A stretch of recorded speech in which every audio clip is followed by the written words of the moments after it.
والعاقبة للمتقين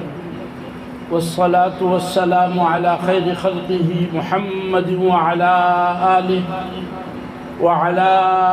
آله وأصحابه أجمعين. أما بعد فأعوذ بالله من الشيطان الرجيم. بسم الله الرحمن الرحيم. الرحمن علم القرآن خلق الإنسان علمه البيان. صدق الله مولانا العظيم. اللهم صل على سيدنا ومولانا محمد وعلى آل سيدنا ومولانا محمد كما صليت على إبراهيم وعلى آل إبراهيم إنك حميد مجيد. اللهم بارك على محمد وعلى آل محمد كما باركت على إبراهيم وعلى آل إبراهيم إنك حميد مجيد. ہمارے اس عزیز نے تعارف کرایا، اس تعارف میں کچھ میں اضافہ کرتا ہوں. حضرت قاری عظمت اللہ صاحب کا ساتھی ہوں اور ہم نے مدرسے میں اکٹھا پڑھا، اور یہ ہمارے استاد محترم ہیں حضرت مولانا تاج الدین صاحب، اللہ ان کی عمر میں برکت دے. ان دونوں حضرات سے تقریباً قریب 40 سال کے لگ بھگ 35-40 سال کا عرصہ ہوا کہ ان حضرات سے ربط ہے. قاری صاحب کے بھی بڑے احسانات ہیں. ان احسانات میں سے ایک بڑا احسان یہ ہے کہ حضرت استاد صاحب سے تعارف اور ان کی طرف لے جانے اور ان سے پڑھنے میں، اور بھی کئی حضرات معاون بنے، لیکن سب سے مضبوط تعارف طالب علمی کے دوران جب میں حمادیہ میں پڑھتا تھا تو حضرت قاری صاحب کے ذریعے سے ہمیں حضرت استاد صاحب کا راستہ اور ان کے پاس آنا اور ان سے استفادے کی اللہ تبارک و تعالیٰ نے شکلیں بنائی. قاری صاحب کے بڑے احسانات ہیں. 40 سال کے لگ بھگ کا ساتھ ہے، اور اللہ پاک نے مختلف موقعوں پر خوب کام ہمارے قاری صاحب سے لیا. یہ مشہور ہے قاری صاحب سے، لیکن یہ قاری صاحب بھی ہیں، یہ عالم صاحب بھی ہیں، اور یہ اللہ کے فضل سے صوفی صاحب بھی ہیں. حضرت حکیم صاحب کی طرف سے ان کو اجازت بھی حاصل ہے، اور ہم اس دن کے انتظار میں ہیں کہ جیسے الحمدللہ یہ باغ ہے اور اس میں حفاظ تیار ہو رہے ہیں اور علماء کرام تیار ہو رہے ہیں، اسی طریقے سے انشاءاللہ اس کا ہمیں انتظار ہے کہ حضرت حکیم صاحب رحمۃ اللہ علیہ کی طرف سے جو حضرت قاری صاحب کو ایک بڑی نعمت ملی ہوئی ہے، تزکیہ کا مبارک کام اور خانقاہی سلسلہ، اس کا بھی ہمیں انتظار ہے. اور کیا عجب ہے کہ آئندہ جب حاضری ہو تو ساتھ وہ خانقاہی سلسلہ بھی ہو. اور میری گزارش ہوگی یہ جتنے اساتذہ کرام ہیں یہاں، ہمارے طلباء اور یہ جتنے معاونین، ان کی خدمت میں یہ بھی درخواست ہے کہ حضرت قاری صاحب سے جیسے علوم ظاہرہ میں آپ حضرات استفادہ کرتے ہیں، اسی طریقے سے اپنی باطن کی اصلاح کے سلسلے میں بھی قاری صاحب سے استفادہ کریں. اللہ نے ان کو بڑا نوازا ہے، اللہ نظر بد سے بچائے، اور اللہ تبارک و تعالی استقامت نصیب فرمائے. کم سے کم درجہ یہ ہے کہ دل آزاری سے بچے. دل آزاری بڑی بری بلا ہے. کوئی طالب علم، کوئی استاد، کوئی ایسا کوئی عمل نہ کرے کہ جس سے دل شکنی ہو، دل آزاری ہو. اللہ کو اپنے اولیاء سے اور اپنے دوستوں سے بڑا لگاؤ ہے، اور جو بھی اللہ والوں کو ستاتے ہیں اور ان کی تکلیف کا ذریعہ بنتے ہیں، وہ اللہ کی رحمت سے دور ہو جاتے ہیں، اور اللہ پاک کے ذات عالی کی طرف سے اعلان جنگ ہے. اس لحاظ سے ہماری پوری کوشش ہو کہ استفادہ بھی خوب کریں اور ایسا کوئی کام جس سے دل شکنی ہو، دل آزاری ہو، تو اس سے ہم بچنے کی کوشش کریں، اپنی زبان کی بھی حفاظت کریں، اپنی سوچوں کی بھی حفاظت کریں، خلوت بھی جلوت بھی، ہر لحاظ سے ہم مل کے جب ایک دوسرے کی عظمت ہوگی تو جو ان میں صفات ہیں اللہ تبارک و تعالیٰ اس سے بھی ہمیں نوازیں گے۔ باطل کی ان ایام میں محنتوں میں ایک محنت یہ بھی ہے کہ اسلام میں جو عظیم شخصیات ہیں جن پر مجمع اکٹھا ہوتا ہے، جن کی اچھی ماضی ہے، جن کا کوئی اچھا کردار ہے اور لوگوں میں ان کی بات سنی جاتی ہے، لوگ ان کی بات کو مانتے ہیں، تو باطل کی یہ کوشش ہے کہ ان کی عظمت کو کم کریں، اور اس میں باقاعدہ بڑی تدبیریں ہو رہی ہیں۔ میڈیا اور منافق لوگ اور دین سے دور لوگ اور دین دشمن اس اعتبار سے بھی،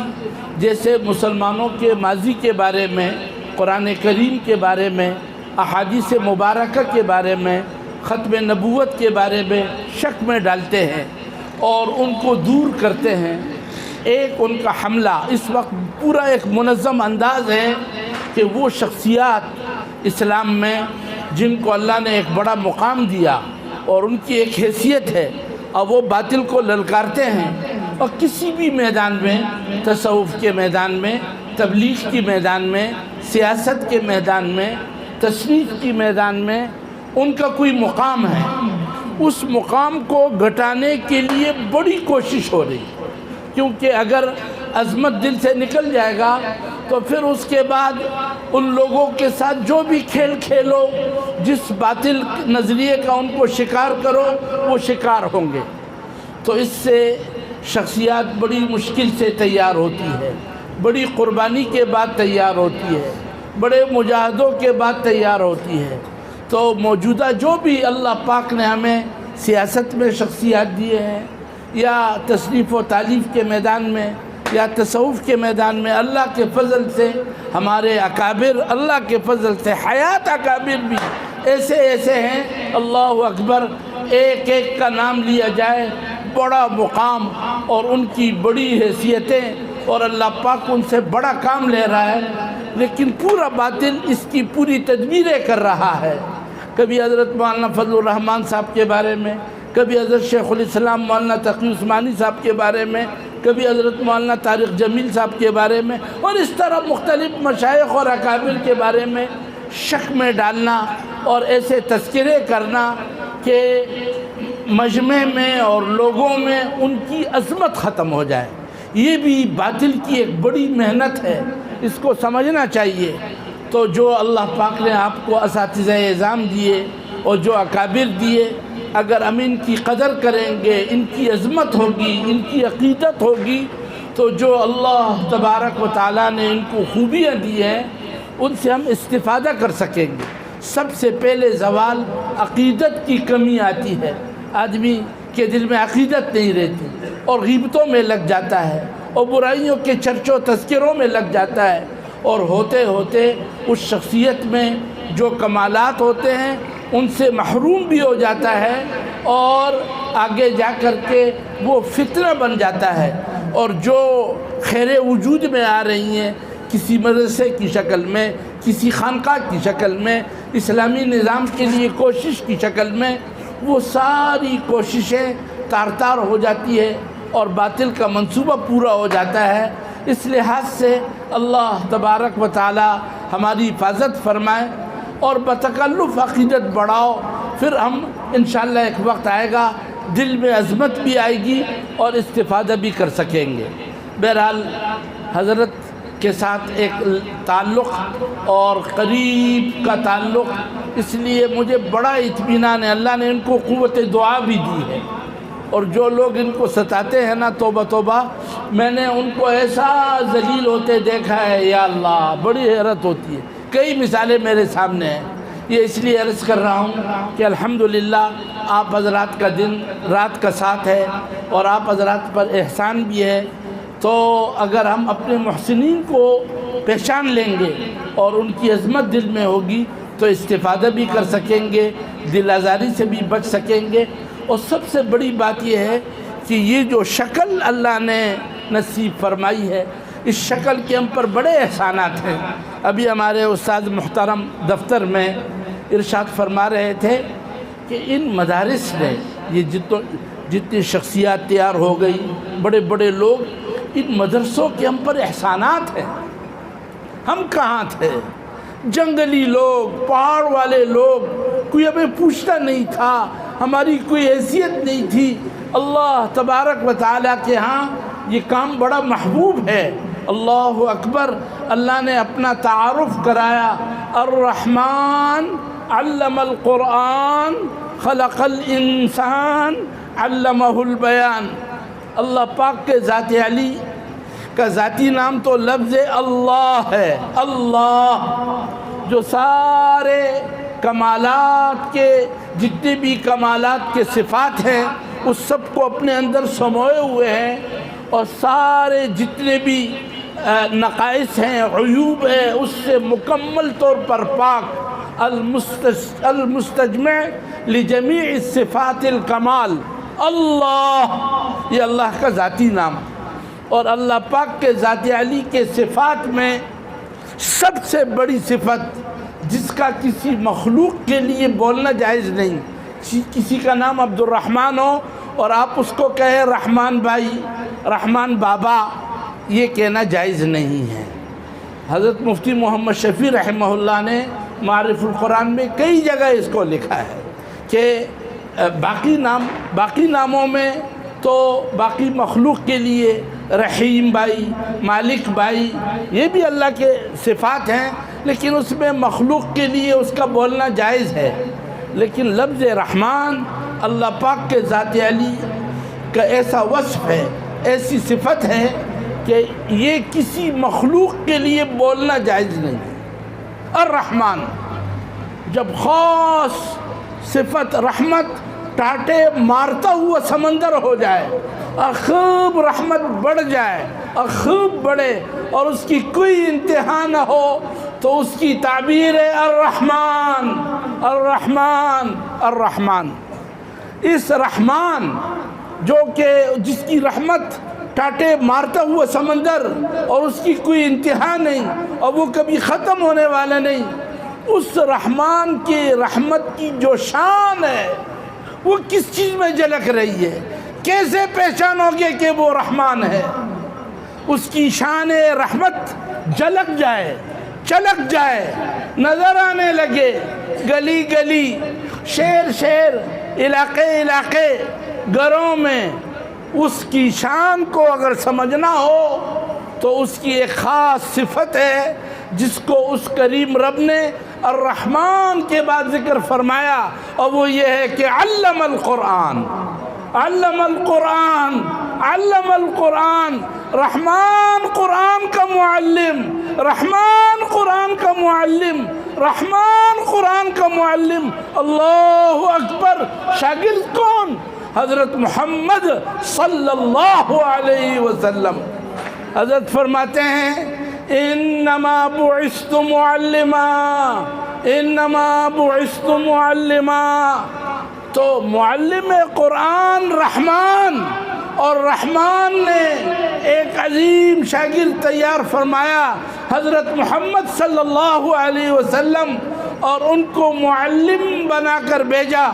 اور حضرت کی جو تعلیمات تھی، یتلو علیہم آیاتہ ویزکیہم ویعلمہم الکتاب والحکمہ، یہ چار کام ہمارے نبی کے اللہ تبارک و تعالیٰ نے قرآن کریم میں کئی جگہ پہ ذکر فرمایا۔ ابراہیم علیہ السلام نے بیت اللہ کی تعمیر کر کے اور اس گھر کی آبادی کے لیے جب فکر مند ہوئے، اس موقع پہ جو دعا مانگی ہے اس میں، اے اللہ آپ کا گھر تو تیار ہو گیا، مدرسہ تیار ہوا، لیکن اگر مدرس نہ ہو، معلم نہ ہو تو بیت اللہ کے برکات ظاہر نہیں ہوں گے۔ ربنا وابعث فیہم رسولا منہم یتلو علیہم آیاتک ویعلمہم الکتاب والحکمت ویزکیہم۔ اے اللہ آپ کا یہ عظیم گھر یہ تب مکمل ہوگا کہ اس میں بھولیں گے تو نہیں، بھولنا نہیں چاہیے، یہ بہت بڑا کام ہے، یہ بہت بڑا کام ہے۔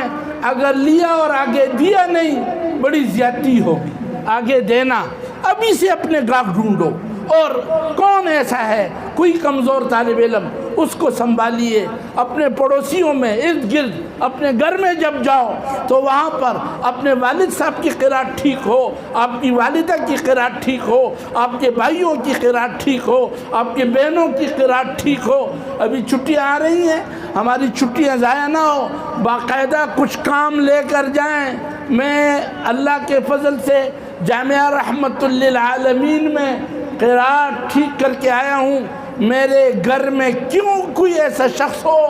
جس کے قرآن پڑھنے میں غلطی ہو، یہ معمولی بات نہیں ہے، بہت بڑے نقصان ہو جاتے ہیں اس سے۔ ایک شخص الحمدللہ یا رب العالمین کہتا ہے، اور دوسرا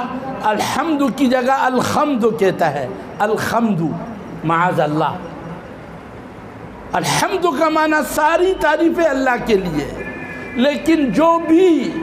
وہ مرد ہو یا عورت ہو وہ نماز میں الحمد کہہ دے تو ترجمہ یہ ہوگا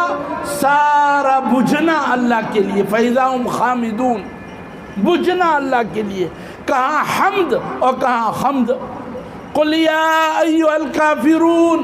لَا أَعْبُدُ مَا تَعْبُدُونَ کہہ دو کافرو، جن بتوں کی تم عبادت کرتے ہو میں نہیں کرتا۔ لیکن اگر یہ لا اعبدو کی جگہ پر صرف ایک الف کو چھوڑ کر لا اعبدو پڑھے تو ترجمہ یہ ہو جائے گا میں ضرور ان بتوں کی عبادت کروں گا جن کی تم کرتے ہو، نماز رہ جائے گی۔ اس لیے اس والد کا جس نے احسان کیا اور ہمیں اس گھر یہاں بھیجا اور ہم نے قاری صاحب سے قرآن پڑھ لیا، اس والد کا مجھ پہ حق ہے، اس ماں کا حق ہے، ان بھائیوں کا حق ہے، وہ چچا کا، اس مابو کا حق ہے۔ یہ چھوٹا بچہ یہ باقاعدہ اس طور پر جائے، یہ احساس کمتری میں مبتلا نہ ہو اور اس چیز پہ نظر نہ ہو کہ یار انہوں نے مجھ پہ بڑا خرچہ کیا اور میرے پاس ان کو دینے کے لیے نہیں۔ اللہ کا کرم ہے، ان قرآن نے، ان علماء نے آپ کو بڑا خود کفیل کیا ہے، اور آپ باقاعدہ اپنے بھائی کو تیار کرو، اپنی ماں کو تیار کرو، اپنے باپ کو تیار کرو، اور جو یہ نعمت ملی ہے چھوٹا بن کر معلم قرآن بن جاؤ اور ان کا پڑھنا صحیح ہو جائے۔ یہ حق ہے، یہ لازم ہے، یہ فرض ہے، ورنہ نماز صحیح نہیں ہوگی اور وہ اتنی عجیب عجیب غلطیوں میں مبتلا ہوں گے۔ فی قلوبہم مرض، ان کے دلوں میں مرض، فی قلوبہم مرض، ان کے کتوں میں مرض۔ اقرار باللسان و تصدیق بالقلب، زبان سے اقرار کرتے ہیں، دل سے تصدیق کرتے ہیں، اور تصدیق بالقلب کتے کی تصدیق کرتے ہیں۔ یہ معمولی بات نہیں ہے، یہ بہت اہم کام ہے۔ اس کو زائد سمجھنا اور اس کو غیر ضروری سمجھنا، کوئی تاجر، کوئی ملازم، کوئی ڈاکٹر، کوئی اسمبلی کا ممبر وہ اگر اس کو زائد سمجھ رہا ہے تو وہ اس کی دماغ کی خرابی ہے۔ یہ ایک اہم کام ہے اور یہ ہر گھر کی ضرورت ہے، ہر فرد کی ضرورت ہے کہ وہ جب قرآن پڑھے تو وہ صحیح پڑھے۔ تو انشاءاللہ اس کو بھولیں گے تو نہیں نا، باقاعدہ یہ منتقل کرنا ہے، اور اللہ کا شکر ادا کریں کہ اللہ نے اس کے لیے ہمارا انتخاب فرمایا۔ الرحمن علم القرآن، پھر قرآن کے الفاظ بھی ہیں، معانی بھی ہیں۔ سبحان اللہ، یہ قرآن جب تک کہ نحو سے آپ کی مناسبت نہ ہو، صرف سے آپ کی مناسبت نہ ہو تو آپ قرآن شریف کو نہیں سمجھ سکتے۔ اس لیے سبحان اللہ ان علوم عربیہ کی بھی بڑی اہمیت ہے، بڑی اہمیت ہے۔ اور جیسے تجوید کے اعتبار سے عربی یکتا زبان اور اس میں اتنی کسی اور زبان میں اس طرح کی خدمت نہیں، ان کے حروف کی ادائیگی کی سلسلے میں، اسی طریقے سے ایک عجیب بات ہے کہ یہ مبارک زبان جب یہ قرآن کی زبان بنی اور یہ احادیث مبارکہ کی زبان بنی تو اس کے قواعد ایجاد ہوئے۔ پہلے عربی تھی لیکن نحو نہیں تھی، نحو قرآن کے بعد آئی، صرف قرآن کے بعد آیا ہے، علم معانی علم بیان قرآن شریف کے بعد آیا ہے۔ اور اللہ اکبر، اس میں بھی لوگوں نے ایسی زندگی لگائی، اور یہ اتنا اہم کام ہے اور اس کی بھی بڑی شدید ضرورت ہے۔ کبھی قرآن پاک کو اس کے بغیر سمجھ نہیں سکتے۔ ان علماء کرام کو اور ان طلباء کو اور ان لوگوں کو جو اپنے اموال اس پہ لگاتے ہیں کہ قرآن کریم کی زبان سمجھنے کے لیے جو اس کے قواعد ہیں، اس کا گرامر ہے، اس کے سیکھنے کے لیے جنہوں نے اپنے بچوں کو وقف کیا اور جنہوں نے اپنی عمریں وقف کی اور جو اساتذہ ان کے ساتھ محنت کرتے ہیں، بڑا مشکل کام ہے۔ سچی بات، ڈاکٹری اتنی مشکل نہیں ہے، انجینئرنگ اتنی مشکل نہیں ہے، یہ بڑا گہرا کام ہے۔ ہمارے ان مدرسین کو جو یہ کتب پڑھاتے ہیں، ان کو باقاعدہ رات کے 12 بجے تک 1 بجے تک ان کتب کی تیاری کرنی ہوتی ہے، اس کا مطالعہ کرتے ہیں کہ صبح آسان سے آسان اپنے ان عزیز طلباء کو کیسے دے دیں۔ اس کے لیے ان کی بڑی کوشش ہوتی ہے اور اس کو حلوہ بنا کر اور آسان کر کے منتقل کرتے ہیں، اور پھر 6 گھنٹے روزانہ پڑھانا، 6 گھنٹے پڑھانا، اور پھر بھی اس پر ان کو اطمینان نہیں ہوتا اور اپنے طلباء کو بٹھاتے ہیں اور ان سے تکرار کراتے ہیں، اور ایک بڑی محنت صبح سے لے کے شام تک، یہ جو پورا سال ہے شوال سے لے کے رجب تک، اس میں یہ علماء کرام اور یہ طلباء جس انداز سے جان مارتے ہیں اور جس انداز سے یہ کوشش کرتے ہیں، اللہ اکبر اللہ اکبر۔ کالجوں میں ایسا کہاں، یونیورسٹیوں میں ایسا کہاں، بڑی محنت، اور الحمدللہ اب بھی یہ زوال کا دور ہے، لیکن اس کے باوجود بھی اللہ کے فضل سے اس اعتبار سے ہمارے ملکوں میں ایک اچھا نمایاں کام ہے۔ تو تعلیم الکتاب کے لیے اس کی زبان اور اس کے قواعد اور اس سے اچھی مناسبت اور اس کے لیے وقت فارغ کرنا اور اس میں دل دماغ لگانا اور اس میں صلاحیتیں لگانا اور ایک مجموعے کو اس کے لیے تیار کرنا، اور جو لوگ اس کے لیے اپنے آپ کو وقف کیے ہیں ان پر مال لگانا، ان پر جان لگانا اور ان کی حفاظت کا سوچنا تاکہ وہ فارغ البال رہے، اور جو دشمنوں کی چالیں ہیں ان کے خلاف وہ ناکام ہو جائے۔ اس لحاظ سے یہ ایک اہم کام ہے۔ اللہ کے فضل سے اس ادارے میں یہ ہو رہا ہے، الرحمن علم القرآن، نبی نے سکھایا، نبی کے شاگردوں نے سکھایا اور تسلسل کے ساتھ آ رہا ہے۔ اس قرآن کے ضمن میں احادیث مبارکہ بھی ہیں، اور اس کے ساتھ جو عملی دین ہے، نماز، روزہ، زکوٰۃ، حج، لین دین، رہن سہن، قضاء اور عدل، خوشی، غمی، نکاح، طلاق، اللہ اکبر، ایک تفصیل ہے۔ انسانی اعمال کی ایسی تحقیق کسی مذہب میں نہیں ہوئی جو مذہب اسلام میں اور خاص طور سے فقہ کی شکل میں۔ ایک موقع پر فرانس میں مختلف مذاہب کے لوگ اکٹھے ہوئے اور انسانی اعمال کے سلسلے میں جو مختلف مذاہب میں محنت ہوئی ہے اس سلسلے میں موازنہ پیش کیا گیا، اور اس میں حضرت شیخ الاسلام مولانا تقی عثمانی صاحب کو بھی بلایا گیا، اور حضرت نے ہدایہ کا تعارف کرایا، ہدایہ اس کا تعارف کرایا۔ وہاں جتنے عیسائی اور یہودی علماء تھے سب نے یہ اعتراف کیا کہ اچھا، ہمیں معلوم نہیں تھا انسانی اعمال کے سلسلے میں اتنی گہرائی کے ساتھ تحقیق اور اتنی گہرائی کے ساتھ کوئی عمل انسان کا صادر ہو جائے، اس کے جسم سے نکلنے والا عمل ایک دم اس فقہ کی برکت سے سمجھ جائیں گے کہ یہ فرض ہے، واجب ہے، سنت ہے، مستحب ہے، حرام ہے، مکروہ تحریمی ہے، مکروہ تنزیہی ہے، مباح ہے۔ اللہ اکبر، اتنی بال کی کھال اتارنا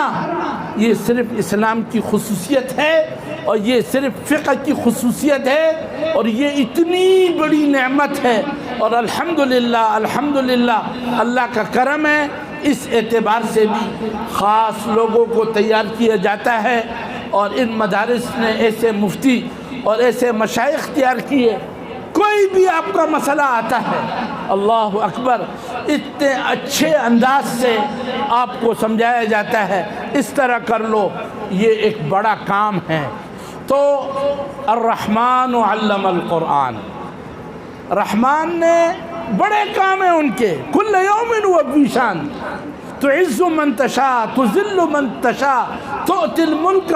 من تشاء تنزع الملک ممن تشاء بڑے کام ہیں اس اللہ کے لیکن ان کاموں میں رحمان کا سب سے بڑا کام نمایاں کام جس نے انسانیت کے مقدر کو تبدیل کر دیا اور انسانیت کی مشکلات کا حل پیش کیا اور انسانیت گمراہی سے بچ گئی اور راستہ مل گیا اور اچھے اچھے لوگ تیار ہو گئے اور اولیاء تیار ہو گئے اور مشائخ تیار ہو گئے ایک ایک کی ایسی عمدہ زندگی یہ اس رحمان کا سب سے بڑا کام علم القرآن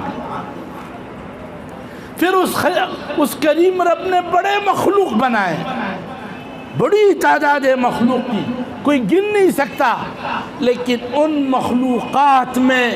سب سے اشرف مخلوق اور سب سے اعلیٰ مخلوق انسان خلق الانسان اس نے انسان کو پیدا کیا اس طرف اشارہ ہے اے انسان آپ صحیح انسان تب بنو گے جب علم القرآن والی نعمت کی قدر کرو گے ورنہ اولئک کالانعام بل ہم اضل جانور ہو جاؤ گے ظاہر میں نظر آئے گا کہ جی انسان ہے نہیں ہے انسان نہیں ہے انسان جانور ہے جانور ہے تو خلق الانسان انسان تب بنو گے جبکہ علم القرآن کی قدر ہو اور پھر انسان کو بھی بہت کچھ اللہ نے دیا اس کی دیکھنے کی قوت اس کی سننے کی قوت اس کی سوچنے کی قوت اس میں جو ایجادات کی قوت ہے جہازوں کا بنانا اور جی گاڑیوں کا بنانا اور سڑکوں کا بنانا اور علاج اور معالجے کی ترتیبیں ارے کیا سے کیا اس اللہ کے شہکار میں ہے لیکن اس انسان کی سب سے بڑی خوبی ہے علمہ البیان علمہ البیان کہ اس کو اللہ نے قرآن کا بیان کرنا سکھا دیا بیان القرآن کا لکھنا سکھا دیا بیان سکھا دیا اظہار معافی ضمیر کر سکتا ہے دل کی بات رکھ سکتا ہے مختلف طبقات میں مختلف قوموں میں مختلف علاقوں میں اس قوت بیان کو ضائع نہ کرو یہ عہدے کے لیے یہ منصب کے لیے اور یہ ڈگری پر ضائع کرنے کے بجائے یہ وہ جیسے ہے نا کسی کو اللہ نے توپ دی ہو تو توپ کو مکی مارنے کے لیے استعمال نہیں کرتے ہیں یہ بڑی کم عقلی کی بات ہوگی اللہ نے قوت بیان دیا ہے اس قوت بیان کو قرآن کے لیے استعمال کرو الرحمن علم القرآن خلق الانسان علمہ البیان یہ چاروں باتیں رحمان ان کے صفات میں اونچی صفت اور ان کے کاموں میں بڑا کام علم القرآن اور اس کا شہکار خلق الانسان اور پھر اس انسان میں سب سے بڑی خوبی علمہ البیان اس سب کو اگر جمع کر لیں گے ہمارے عظیم نبی صلی اللہ علیہ وسلم نے ان چاروں باتوں کو ایک اور انداز سے جمع کیا اور سبحان اللہ وہ بھی ایک ایسے صحابی سے منقول ہے کہ اس میں بھی الف نون مزیدتین آتی ہے الرحمن علم القرآن خلق الانسان علمہ البیان عن عثمان ابن عفان خیرکم من تعلم القرآن وعلمہ یہ خلاصہ نکل آیا سب سے بہتر سب سے اعلیٰ سب سے اونچے تم میں وہ ہے جو قرآن سیکھے اور سکھائے اس کے الفاظ سیکھے، اس کے معنی سیکھے، اس کے نظام کو سیکھے، اس کے پیغام کو سیکھے۔ اللہ کا شکر ادا کیا جائے کہ اس کریم رب نے ہمارا اس کے لیے انتخاب فرمایا اور ہمارے لیے موقع اس عظیم کام میں لگے ہوئے ہیں۔ میں ان سب کو مبارکباد دیتا ہوں۔ اللہ کا شکر ادا کریں، اللہ کا شکر ادا کریں۔ اور ایک دعا جو جنتی جنت میں کہیں گے، میری درخواست ہے آپ سب طلبہ اعظام اور سارے مدرسین اور یہ جتنے معاونین ہیں اور جن کے دلوں میں طلبہ اور علماء کی عظمت ہے، ایک دعا ہے جنتیوں کی، ایک دعا ہے جنتیوں کی جو جنت میں پہنچ کر کہیں گے۔ میری درخواست ہے کہ وہ دعا اپنا معمول بنا لو۔ میں اس دعا کو ذکر کے بعد ختم کرتا ہوں۔ جنتی جب جنت میں پہنچیں گے، اللہ کا دیدار کر لیں گے اور اللہ سے سورۃ رحمان سن لیں گے۔ اللہ بھی سنائے گا، قرآن سنائے گا اللہ، اور حضرت رسول اللہ صلی اللہ علیہ وسلم سنائیں گے، اور پیغمبر علیہ السلام کی دیدار کر لیں۔ فی مقعد صدق عند ملیک مقتدر، سورۃ رحمان سے پہلے ہے فی مقعد صدق عند ملیک مقتدر، اس قدرت والے بادشاہ کے مجلس کے ہم نشین ہو کر، وجوہ یومئذ ناظرہ الی ربها ناظرہ، تر و تازہ چہرے، تر و تازہ چہرے۔ یہ طلبہ کے چہرے بڑے تازے ہوتے ہیں، سبحان اللہ، دیکھو تو چہروں سے نظر آتا ہے طالب علم ہے، واقعی تعرف فی وجوہہم نظرۃ النعیم، نعمتوں کی تراوٹ ان کے چہروں سے نظر آ رہا ہوتا ہے۔ آپ کسی مدرسے کے، جہاں مدرسہ ہو نا، اس کے قریب سے گزرے، اللہ اکبر، وہ طلبہ جب باہر آئے گلیوں میں عصر کے وقت تفریح کے لیے نکلتے ہیں نا، سبحان اللہ، میں کبھی علامہ بنوری ٹاؤن، دارالعلوم، جامعۃ الرشید، جامعہ فاروقی آیا، جہاں بھی کوئی یہ طلبہ ہوتے ہیں اور یہ اپنی چھٹی کے وقت نکل آتے ہیں، تو بالکل جنتیوں کا وہ منظر سامنے آ جاتا ہے۔ اذا رأيتهم حسبتهم لؤلؤا منثورا، اذا رأيتهم حسبتهم لؤلؤا منثورا، اے مخاطب ان کو دیکھو تو بکھری ہوئی موتیاں چمک رہے ہیں، اس طرف بھی اس طرف بھی۔ اللہ پاک نے ان کے چہروں کو تازہ بنایا ہوا، منور چہرے، صاف لباس اور سر پر ٹوپی اور کھلا ڈلا لباس، حیا والا، غیرت والا، عفت والا اور پردے والا۔ سبحان اللہ، کیا کہیں اس دین کے، کیا کہیں اس دین کے، بہترین چہرہ، اچھی داڑھی، سر پہ عمامہ اور جی ٹوپی، اللہ اکبر، یہ چمکتے لوگ، ان کے چہرے تازہ ہوں گے، الی ربها ناظرہ، اور رب کی زیارت کریں گے، ان کی ملاقات کریں گے اور ان کے ساتھ ہم کلام ہوں گے۔ سبحان اللہ۔ تو اس وقت بے ساختہ وہ ایک دعا پڑھیں گے، وہ جنتی، جب یہ سارا کچھ مل جائے گا، ایمان کا نتیجہ، جہاد کا نتیجہ،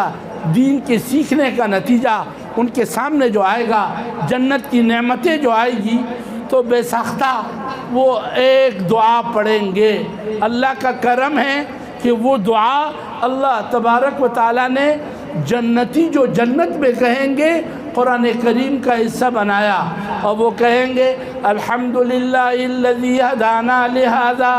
الحمدللہ الذی ہدانا لہذا وما كنا لنہتدی لولا ان ہدانا اللہ،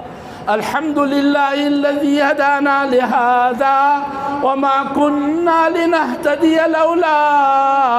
ان ہدانا اللہ، لقد جاءت رسل ربنا بالحق،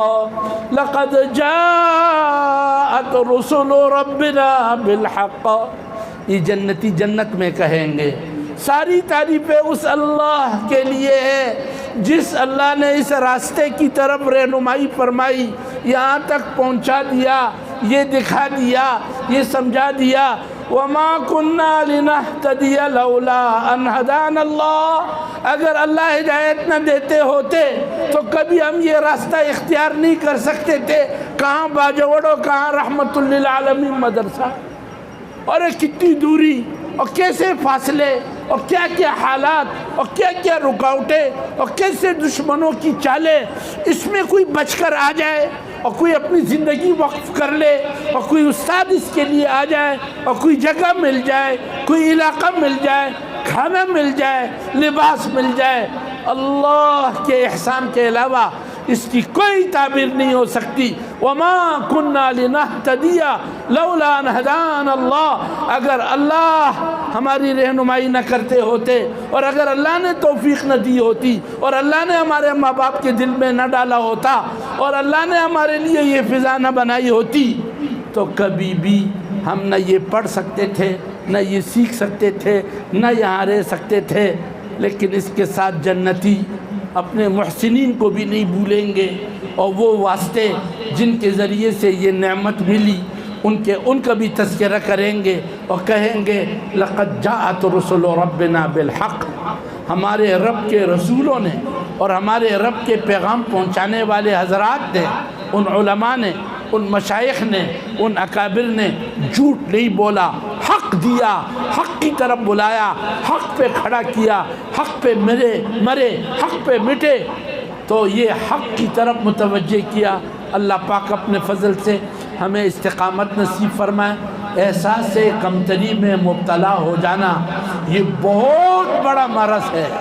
لوگوں کے مال کو دیکھ کر، ان کے عہدوں کو دیکھ کر، ان کی ڈگریوں کو دیکھ کر اگر ہم نے ناقدری کی اور ہم یہ سمجھ گئے ہائے وہ ڈاکٹر، ہائے وہ انجینئر، ہائے وہ پائلٹ، ہائے وہ اسمبلی کا ممبر، ہائے وہ وزیر، ہائے وہ، اب تو اللہ کے فضل سے سب ایسے ذلیل ہوتے نظر آ رہے ہیں کہ کوئی ان کے لیے ہائے بھی نہیں کرتا۔ تو اس وجہ سے اللہ کا شکر ادا کریں، کسی احساس کمتری میں مبتلا نہ ہو۔ اور آخر میں یہ عرض کروں گا کہ جتنے ہمارے وہ خوش قسمت لوگ جن کو اللہ تبارک و تعالیٰ نے توفیق دی اور ان کے اموال اس پر لگ رہے ہیں، کہیں وہ یہ نہ سمجھیں کہ ہماری مال کی وجہ سے چل رہا ہے، یہ اللہ کی توفیق ہے، یہ اللہ کا احسان ہے۔ مال بھی اسی نے دیا، اسی کا دیا ہوا ہے، اسی کا دیا ہوا ہے۔ لا تمنن تستکثر، کبھی احسان نہ جتلا